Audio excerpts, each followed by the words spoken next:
대학 입시를 준비하는 친구들이 있습니다. 또 취직을 위해서 시험을 준비하는 그런 청년들도 있고요. 요즘 시험 정말 어렵습니다. 참 어려워요. 저도 이제 아이들을 키우면서 중학교 때쯤인가요, 둘째가 옆에서 보다가 좀 답답해가지고 가르쳐 준다고 막 그러다가요, 안 되겠더라고요. 뭐 다 잊어먹은 것은 둘째 치고 너무 어려워요. 옛날보다 훨씬 더 어려워진 것 같아요. 어려운 시험을 준비하면서 뜬 눈으로 밤을 새고 그렇게 공부를 해도, 그런데 통과할 수 없는 시험이다라고 한다면 어떻겠습니까? 아니, 시험을 그렇게 열심히 공부하는데 통과할 수 없어요. 합격이 안 돼요. 아무리 가도 도착할 수 없는 목적지다라고 한다면 출발할 마음이 나겠습니까? 이 길 가다가 이 길이 열린 길이 아니고 끊어진 길이다라고 하는 것을 안다면 그 길 출발을 하겠어요? 인생 낭비지 않습니까? 안 될 걸 뻔히 알면서 시도하는 멍청이가 어디 있습니까? 자, 그런데 오늘 말씀의 선지자 이사야, 안 될 걸 뻔히 알고도 시작했다는 것입니다.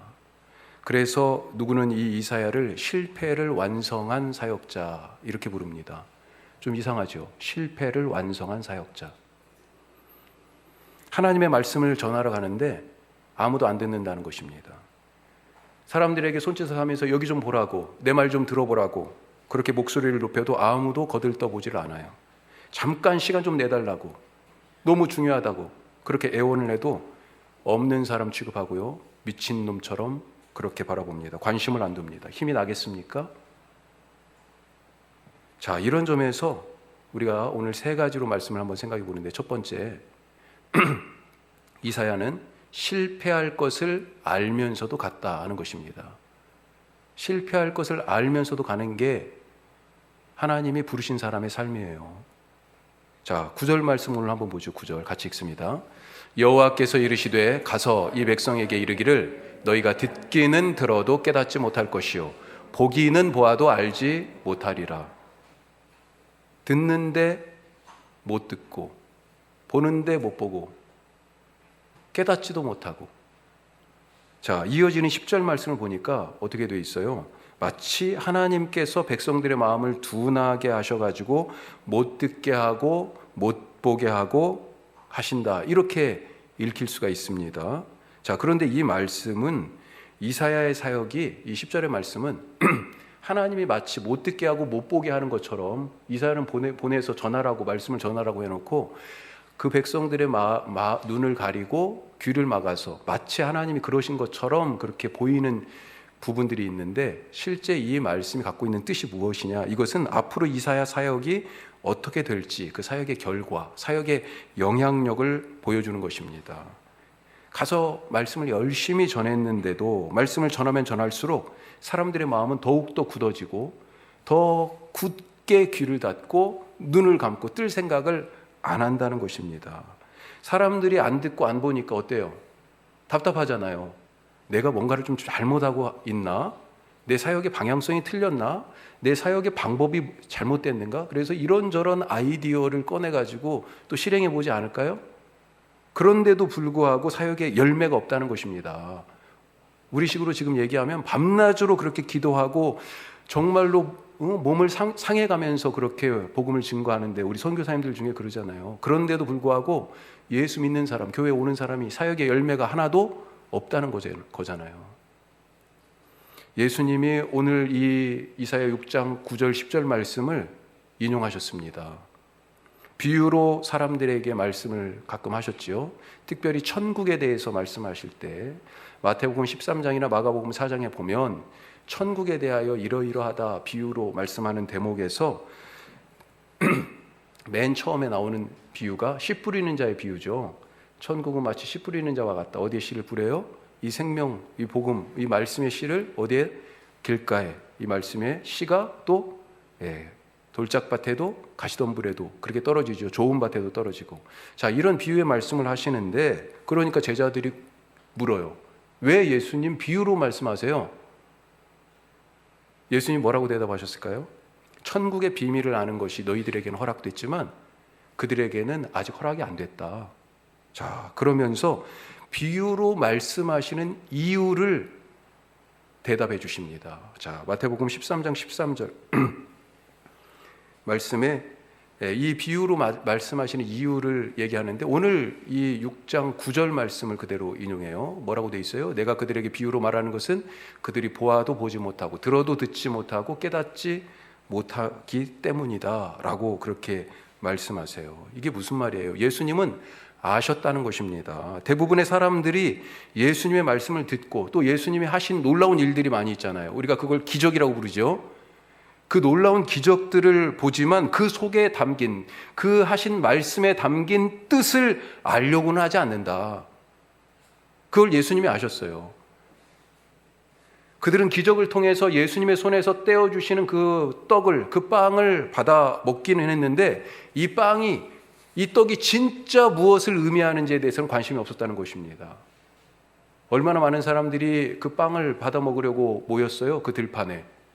얼마나 많은 사람들이 모였습니까? 나눠주셨어요, 예수님이. 그리고 나서 사람이 떡으로만 사는 게 아니잖아요. 지금 떡으로 산다고 이걸 알려주시려고 하는 게 아니잖아요. 진짜 먹어야 할 것, 뭘 얘기해 주셨어요? 너희가 먹어야 할 것은 바로 나다. 생명의 떡이 바로 나다. 그걸 알려주셨어요. 그래서 사람들이 어때요? 관심이 없습니다. 오히려 예수님이 저 이상하다, 저 사람 이제. 그래서 예수님을 떠났습니다. 요한복음 6장의 말씀이죠. 기적을 여러 가지 행하셨습니다. 날 때부터 소경된 자가 보게 되었고 18년을 누워있던 자가 걷게 되었습니다. 자, 그런데 못 보던 사람이 봤는데 본다는 것의 진짜 의미, 못 걷는 사람이 걸었는데 걷는다는 것이 무엇인지 그 진짜 의미를 알고 싶어 하지 않았어요. 왜 보기는 하는데 못 보고 듣기는 하는데 안 들립니까? 왜요? 예수님께서 사람들이 안 보고 안 듣겠다 그렇게 거부하는 그 이유를 10절 이 말씀을, 오늘 이사야의 이 10절 말씀을 가져다가 그 비유의 말씀을 하시면서 설명해 주세요. 한번 보겠습니다. 마태복음 13장 15절 같이 읽겠습니다. 이 백성들의 마음이 완악하여져서 그 귀는 듣기에 둔하고 눈은 감았으니 이는 눈으로 보고 귀로 듣고 마음으로 깨달아 돌이켜 내게 고침을 받을까 두려워함이라. 아멘. 이게 무슨 말이에요? 예? 이게 무슨 말입니까? 하나님의 말씀을 진짜 들을까 봐 그래서 두려웠다는 거예요. 이러다 내가 진짜 하나님 말씀 들으면 어떻게 하지? 뭐요? 하나님의 얼굴을 진짜 볼까 봐, 그렇게 해서 마음으로 깨달아 하나님 앞에 돌아와서 고침을 받을까 봐 그것이 두려웠다는 거예요. 이게 말이 됩니까 지금? 예? 회개하고 돌이켜서 하나님 앞에 와서 제대로 된 인생을 사는 것, 그것을 두려워했다는 것입니다. 이거 너무 황당한 일 아닙니까? 아픈 사람이 고침을 받는 것이 당연한데 고침을 받는 것을 두려워한 것입니다. 길을 잃었어요. 지금 사람이 어떻게 돼요? 길을 찾아가지고 바른 길 가야 할 텐데 바른 길 가는 것을 지금 두려워한다는 것입니다. 물에 빠졌어요. 수영도 못해요. 아니 설령 수영을 한다고 해도 지금 이 물이 바닷물이에요. 어떻게 해야 됩니까? 누가 건져줘야 되잖아요. 그런데 뭘 두려워해요? 누군가가 나에게 도움을 줘서 나를 건져 살릴 것을 두려워한다는 거예요. 이게 무슨 말이에요, 이게? 얼마나 황당한 얘기입니까? 사도행전 맨 끝에 바울이 그가 그토록 바라던 유럽의 끝, 땅 끝이라고 여겨졌던 그 스페인 그 끝까지 가가지고 복음을 전할 전초 기주로 로마를 생각하고 있었는데 사실은 죄수의 신분이 돼가지고 로마로 가죠. 이 로마에서 죄수의 신분이기 때문에 가택연금을 당합니다. 이게 사도행전 28장 맨 마지막에 나오는 대목이에요. 결국은 로마까지 가서 스페인을 꿈꾸고 저 땅 끝에 가서 복음을 전할 소망을 가지고 거기서 지금 가택연금 상태인데도 복음을 전하고 있어요, 사람들에게. 그런데 바울의 말을 듣고 사람들이 모두가 다 예수를 믿었을까요? 복음을 받아들였을까요? 아닙니다. 아무리 전해도 귀 닫고 있는 사람이 있어요. 아무리 보여줘도 눈 감고 있는 사람들이 있더라는 겁니다. 그래서 그런 상황들을 보고 상당수의 사람들이 아직도 복음을 받아들이지 않는 그것을 보면서 바울도 오늘 이 이사야 6장 9절 10절 말씀을 예수님처럼 그대로 인용해요. 이렇게 되어 있습니다. 일러스되 이 백성에게 가서 말하기를 너희가 듣기는 들어도 도무지 깨닫지 못하고 보기는 보아도 도무지 알지 못한다. 왜요? 눈으로 보고 귀로 듣고 마음으로 깨달아 하나님이 고쳐줄까? 그게 걱정이 돼서. 자, 왜 사람들은 듣지도 않고 보지도 않고 마음을 열어서 깨닫지도 않으려고 했을까? 왜요? 고린도후서 4장 4절 말씀 한번 보겠습니다. 예, 같이 보죠. 그 중에 이 세상의 신이 믿지 아니하는 자들의 마음을 혼미하게 하여 그리스도의 영광의 복음의 광채가 비치지 못하게 함이니 그리스도는 하나님의 형상이라. 왜 듣지도 보지도 않고 마음을 열어 깨닫지도 않으려고 해요? 이 세상의 신이 믿지 않은 사람들의 마음을 혼미하게 했기 때문에. 그래서 하나님, 예수님을 통하여서 하나님의 영광의 빛이 쫙 비치는데도요, 그 빛이 안 보입니다, 지금. 왜요? 세상을 장악하고 있는 신, 사탄 마귀가 사람들의 마음을 혼미하게 했다라고 하는 것입니다. 얼마 전에 한강변에서 늦은 밤에 두 젊은이가 술을 먹었는데 한 친구가 죽은 일이 있었잖아요. 어떻게 죽었는지, 누가 죽였는지, 이런 질문들에 대하여서 같이 함께 술을 마신 그 친구가 의심을 제일 많이 받고, 아직도 이것이 뭐 맞냐 틀리냐 여러 가지 의심과 그런 생각들이 제기가 되고 있어요. 살아남은 친구가 뭐라고 얘기합니까?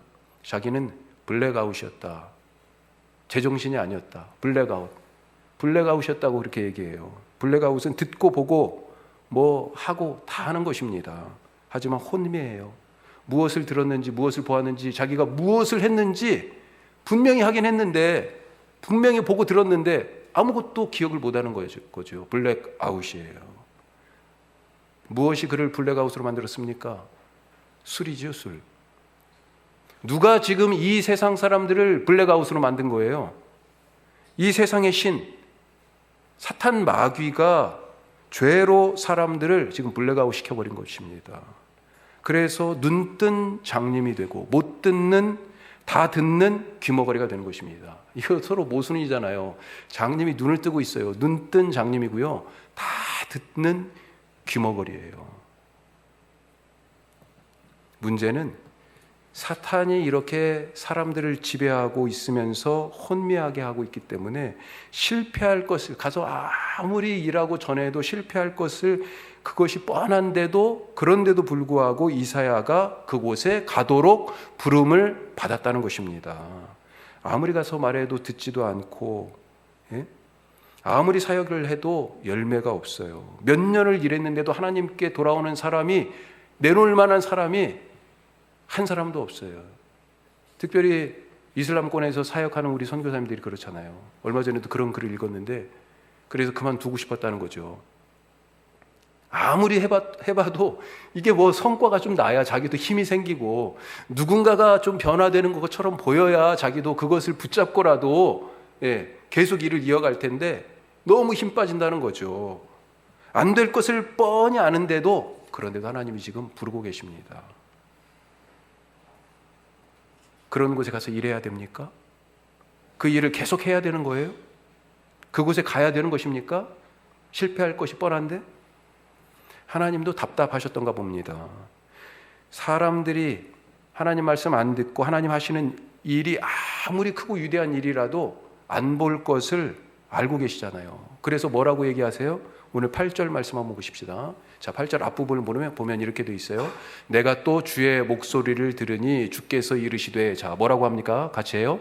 내가 누구를 보내며 누가 우리를 위하여 갈고. 내가 누구를 보내며 누가 우리를 위하여 갈고. 자, 그런데 여기 하나님이 자신을 지금 어떻게 표현하고 계세요?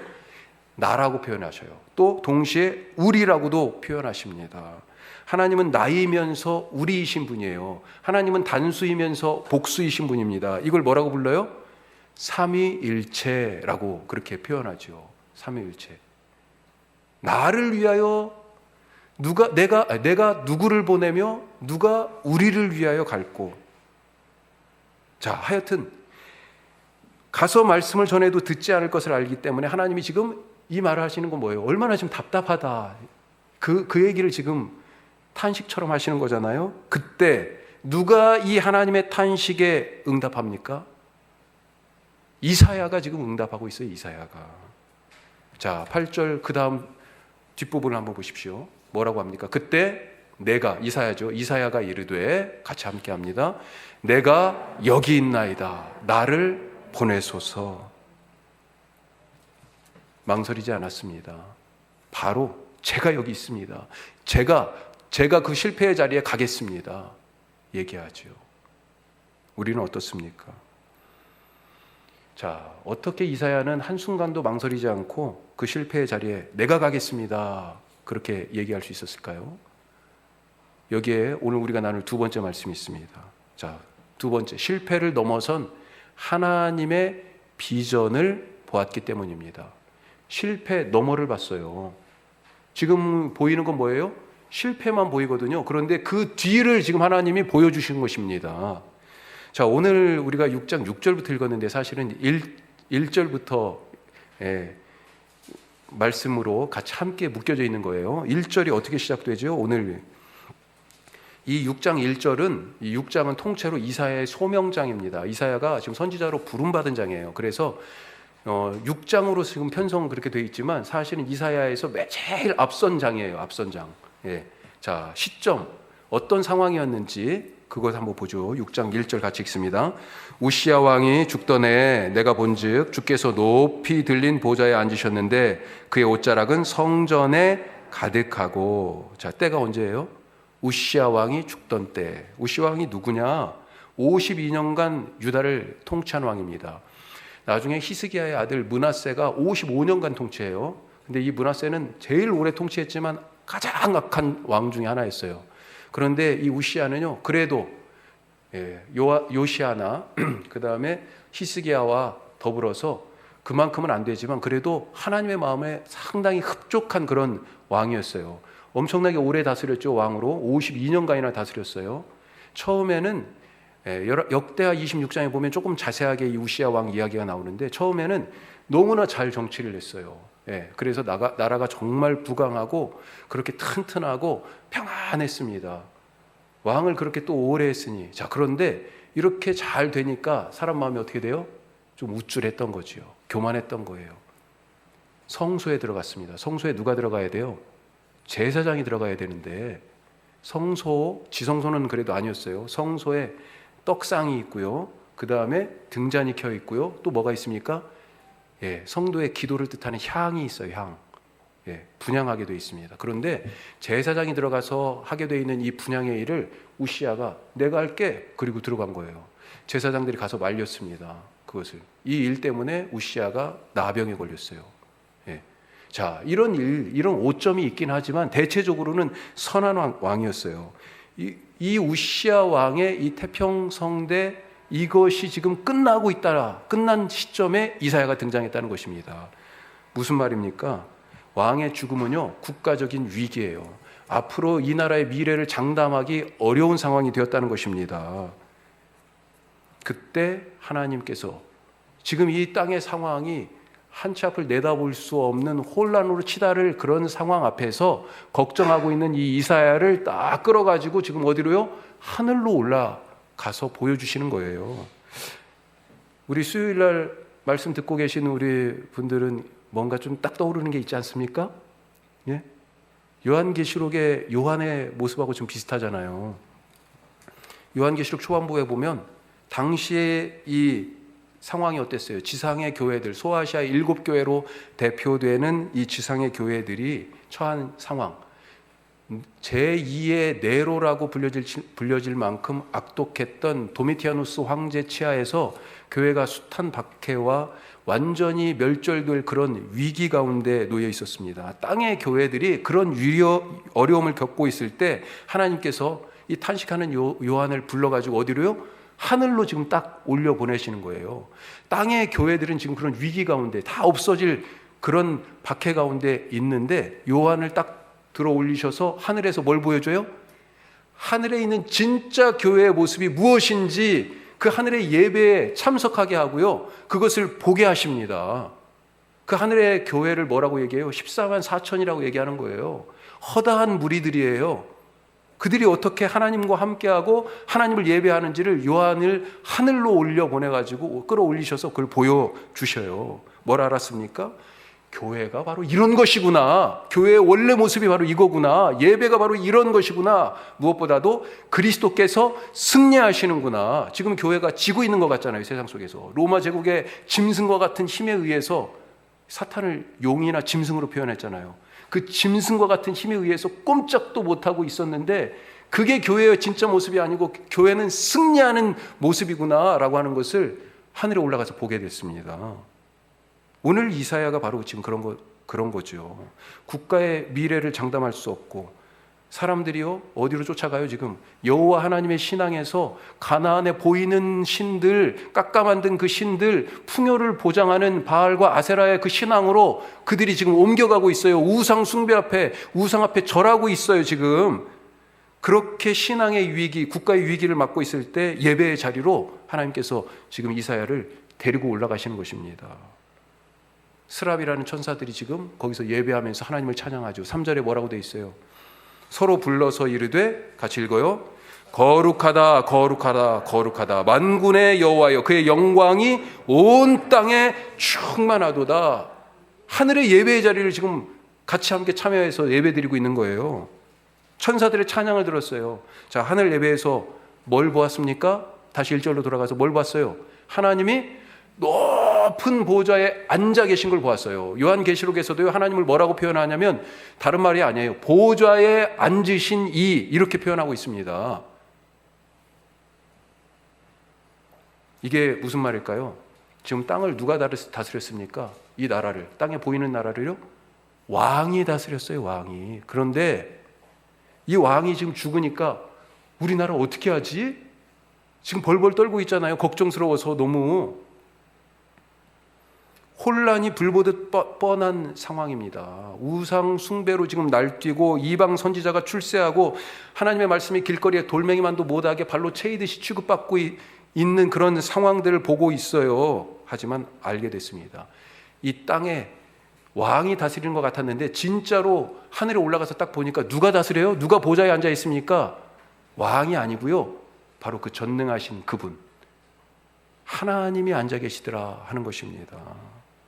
그의 옷자락이 온 성전을 덮고 있는 것을 봤어요. 그리고 그 영광이 나중에 하박국 선지자가 얘기하듯이 물이 바다를 덮음 같이 여호와를 아는 그 영광이 온 땅에 가득한 것을 보게 된 것입니다. 오늘 3절 말씀에서 뭐라고 얘기해요? 끝에 거룩하다 거룩하다 하나님을 찬송하면서요, 끝에 그의 영광이 온 땅에 충만하다. 온 땅에 충만하다. 성전만 이 옷자락이 덮고 있는 것이 아니고요, 이 하늘 예배에서 뭘 봤어요?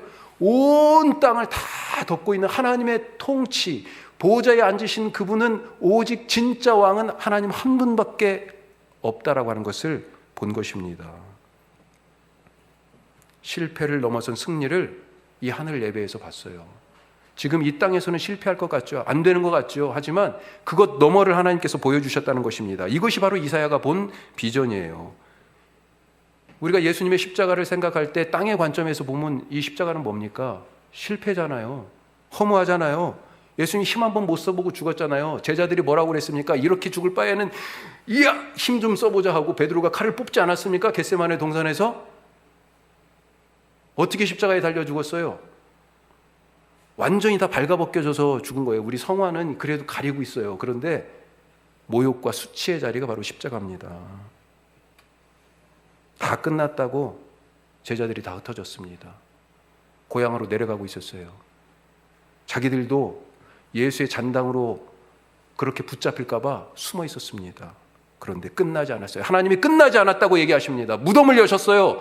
부활이 일어났습니다. 그게 바로 십자가 너머에 있는 하나님의 비전이에요. 제자들이 지금 그것을 못 봤기 때문에 다 실망하고 도망가는 거 아니에요. 이사야도 역시 하늘의 이 예배에 참석해서 눈에 보이는 이 땅의 관점에서밖에 보이는 그 실패를 넘어선 하늘의 관점에서 하나님이 내려다보시는 그 승리의 비전을 이사야도 보게 되었습니다.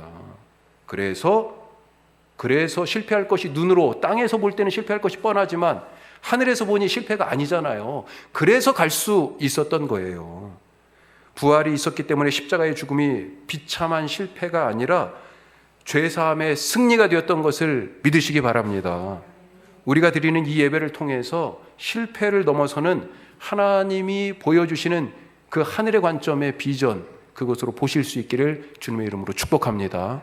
자, 마지막으로 이사야가 그러면서 뭐라고 그래요? 내가 여기 있습니다 그러잖아요. 나를 보내시옵소서. 그렇게 고백하며 갈 수 있었던 또 하나의 이유 뭐예요? 자기의 불완전함을 알았다라고 하는 것입니다. 자기의 불완전함을 알았어요. 아니, 불완전한데 하나님이 지금 쓰시고 있다고요. 제대로 된 도구를 갖고 일해야죠. 일하는 일꾼은 뭐예요? 연장빨이잖아요. 그렇죠? 하나님이 지금 복음의 일, 하나님 나라의 일을 하는데 이 도구가 지금 형편없는 거예요. 불완전합니다. 고장나 있어요. 5절 말씀 보죠. 같이 읽습니다. 5절. 그때 내가 말하되 화로다 나여 망하게 되었도다. 나는 입술이 부정한 사람이요 나는 입술이 부정한 백성 중에 거주하면서 만군의 여호와이신 왕을 배웠음이로다. 이게 무슨 말이에요? 화로다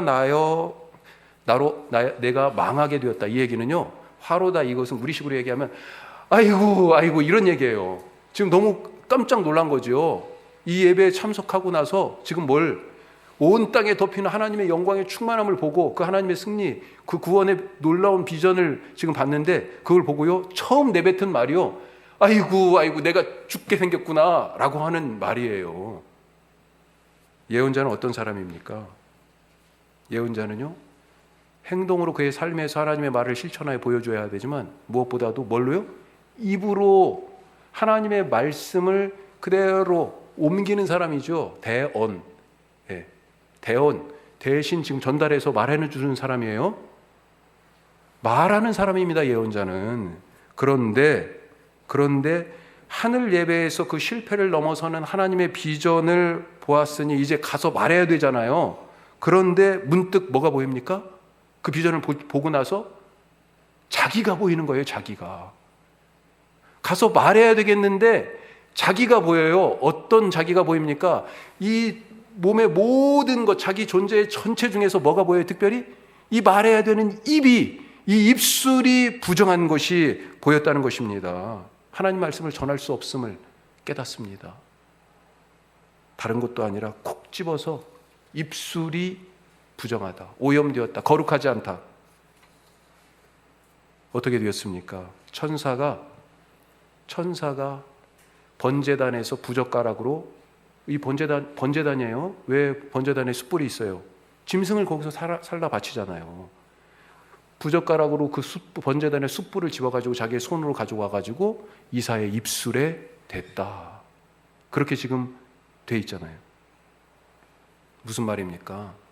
인간은 죄를 깨달을 수 있지만 지금 이사야가 자기가 죄가 있는 것을 알았어요. 특별히 입술에, 말씀을 전해야 되는 이 예언자의 입술에 죄가 있는 것을 알았어요. 인간은 자기의 죄를 깨달을 수 있지만 그 죄를 해결할 능력은 없다는 것입니다. 어디에서 이 죄의 해결의 능력이 와요? 바로 제단, 곧 하나님으로부터 그 능력이 오는 것이에요. 이 제단을 신약식으로 얘기하면 뭐가 제단입니까? 십자가가 바로 제단이죠. 거기에 바로 예수님이 하나님의 어린 양이 되어 세상 모든 죄를 짊어지고 그 양이 되셔서 올라가신 것 아니에요. 죽임을 당했잖아요, 거기서. 이 제단의 숯불로 이사야의 입술이 찢어진 것처럼, 정결하게 된 것처럼 예수 그리스도의 그 십자가야 그 제단의 보혈로 우리의 죄가 씻겨지는 것 아니겠습니까? 이사야는 자기가 부적합하다고, 오염되었다고, 죄를 지었다고 두려워했습니다. 그런데 그런 과정이 있었기 때문에 이사야가 하나님이 누구를 보낼까? 내가 누구를 보낼까? 과연 누가 우리를 위하여 갈까? 그렇게 할 때 제가 가겠습니다, 주님. 여기 있습니다. 저를 보내주십시오. 그렇게 말할 수 있었던 거예요. 자기 불완전함을 알았기 때문에 하나님의 완전함을 힘입어 말할 수 있게 된 것입니다.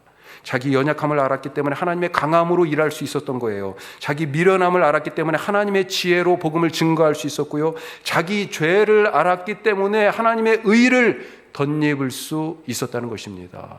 그런 분들 되실 수 있길 바랍니다. 앞을 보니까 실패할 게 뻔합니까? 그렇죠. 세상의 관점에서, 땅의 관점에서 보면 저 실패할 일이에요. 안 되는 일이에요. 괜히 거기다 교회 재정을 쏟아붓는 것, 그건 효율성이 떨어지는 일이에요. 그 땅의 관점에서 보면 그런 일들이 있어요. 안 되는 게 훤히 보입니까? 그래서 가기가 두렵습니까? 하나님의 실패를 넘어선 승리의 비전을 보실 수 있기를 바랍니다. 어디에서 봅니까? 이 비전이 어디에서 지금 보여주신 거예요? 이사야를 하늘 예배 그 장면에 초청하셔서 보여주세요. 예배에서 그 비전이 보인다는 것입니다.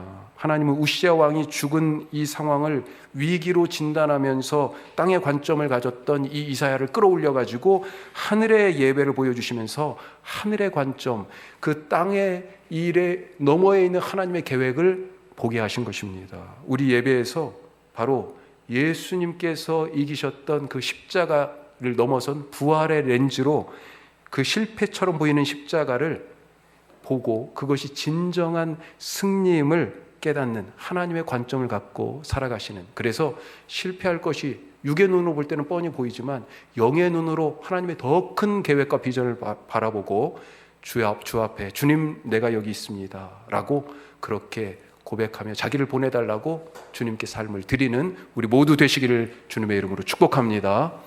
기도하겠습니다.